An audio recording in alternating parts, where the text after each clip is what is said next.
Have you ever wondered what makes online learning actually work? It's not just about putting a lecture on a computer screen. There's a whole science behind it, a powerful idea called online learning theory. This theory is one of the most important developments in modern education. As more of our learning moves online, from universities to workplace training, we need a solid framework to understand how we actually gain knowledge in these digital spaces. Online learning isn't just old-school education with a tech facelift. It's a completely different environment.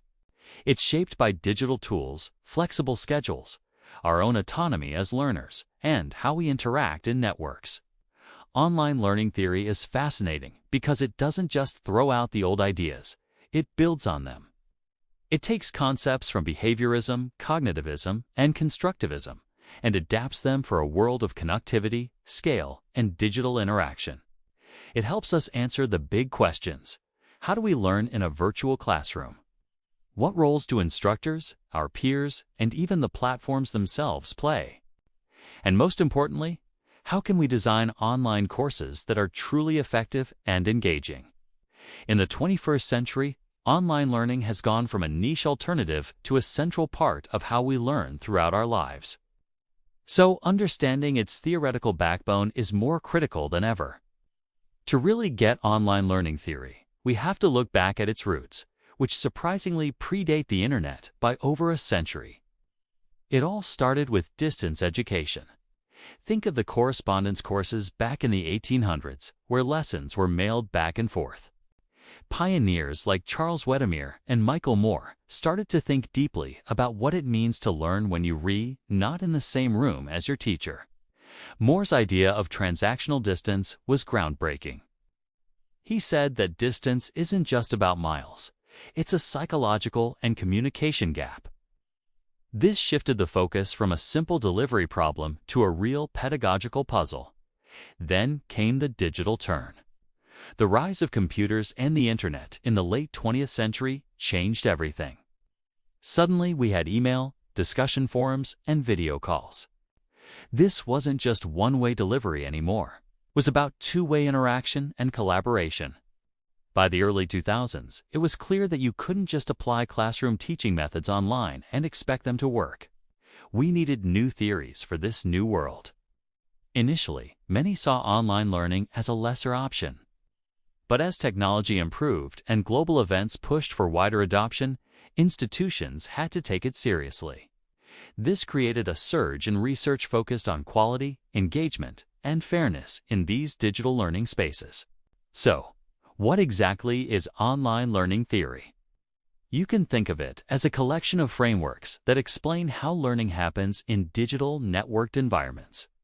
It emphasizes interaction, learner independence, the power of technology, and smart instructional design. It's not one single theory, but an integrated blend of many ideas, all tailored for the unique challenges and opportunities of learning online. Let's break down the core foundations.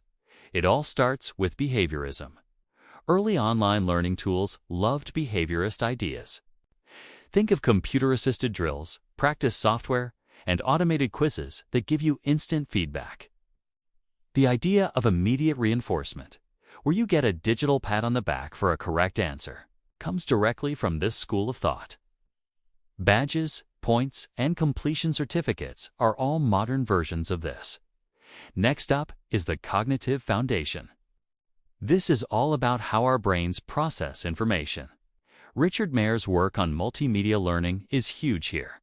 He proved that people learn better from a combination of words and pictures than from words alone.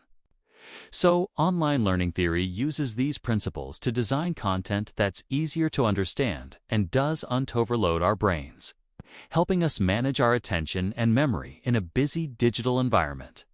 Then we have constructivism, which completely changed the game. It says we aren't just empty vessels waiting to be filled with information. We actively construct our own knowledge through interaction and reflection. This is why online courses have discussion forums, group projects, and peer reviews. The idea is that learning is a social, collaborative process where we build understanding together. Finally, there's the socio-cultural foundation. Drawing from thinkers like Vygotsky, This perspective highlights the role of social interaction and cultural tools. In this case, the digital platforms themselves, the learning management systems, the video chat software, the tools that shape how we think and learn. These foundations have given rise to some really powerful models. One of the most famous is the Community of Inquiry framework. It proposes that meaningful online learning requires a blend of three things: cognitive presence, which is our ability to construct meaning from the content; social presence, our ability to connect with others and show our personalities; and teaching presence, which covers the design of the course and the instructor's guidance. As its creators said, learning happens at the intersection of these three presences. Another key model is Michael Moore's transactional distance theory, which we touched on earlier. It looks at the interplay between dialogue, course structure, and learner autonomy. A course with high structure and low dialogue, for example, creates more distance and requires the learner to be very independent. And in our hyper-connected age, we have connectivism. Proposed by George Siemens and Stephen Downes, this theory suggests that learning is all about building and navigating networks. The knowledge isn't just in our heads. It's distributed across a network of people, information, and technologies. This idea is especially relevant for things like massive open online courses, or MOOs, and the informal learning we do on social media. Online learning also puts a huge emphasis on self-regulated learning. Because we have so much freedom, we need to be good at setting goals, managing our time, and staying motivated. This ability to self-regulate is a massive predictor of success in an online environment. Across all these models, a few key principles shine through. Learner autonomy is critical. Interaction is what drives learning. Technology isn't just a tool. It shapes our thinking. And thoughtful instructional design is absolutely essential for it all to work. So where do we see these theories in action? Everywhere. In instructional design, they guide the creation of courses with clear objectives, modular content, and engaging activities. For teachers, the theory shifts their role from a lecturer to a facilitator of the learning experience. They guide discussions, provide feedback, and foster a sense of community. Assessment changes too. Instead of just final exams, we see a mix of automated quizzes, discussion participation, e-portfolios, and project-based work, with a strong focus on continuous, formative feedback. Higher education uses these theories to expand access to students everywhere. Teacher education uses them to create ongoing professional development communities. And in the corporate world, online learning supports just-in-time training and skill updates, often blending behaviorist efficiency with constructivist problem-solving. Of course, it's not all perfect. Online learning has its critiques. The digital divide can leave some people behind.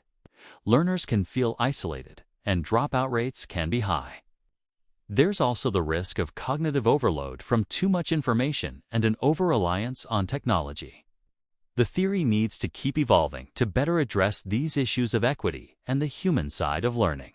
And it is evolving. The future of online learning theory is incredibly exciting, with new developments in artificial intelligence, learning analytics, adaptive systems, and even immersive technologies like VR and AR. The goal is to create learning experiences that are even more personalized, engaging, and effective. In the end, online learning theory is our roadmap for navigating the transformation of education in the digital age.